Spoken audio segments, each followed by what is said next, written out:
pray first before we begin. And thank you so much, Father. We praise you. We honor you.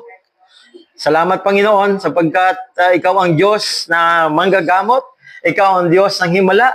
Ikaw ang Diyos na makapangyarihan sa lahat. Panginoon, kami po ay nagpapakumbaba ngayong hapon na to, acknowledging, Lord, that apart from you, we can do nothing.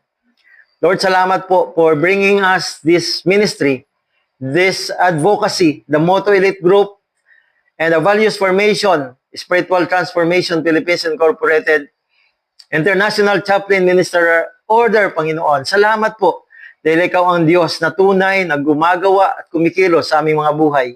It is our great honor and privilege to be in this ministry. Salamat po, Panginoon, ikaw po ang maluwalhati at madakila. Ito po ang aming panalangin sa pangalan ni Jesus.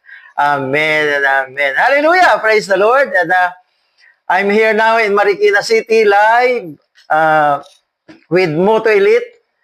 At mayroon ho ako ditong mga ilang tatawaging mga tao, mga taong makakapagbigay ng lakas sa atin.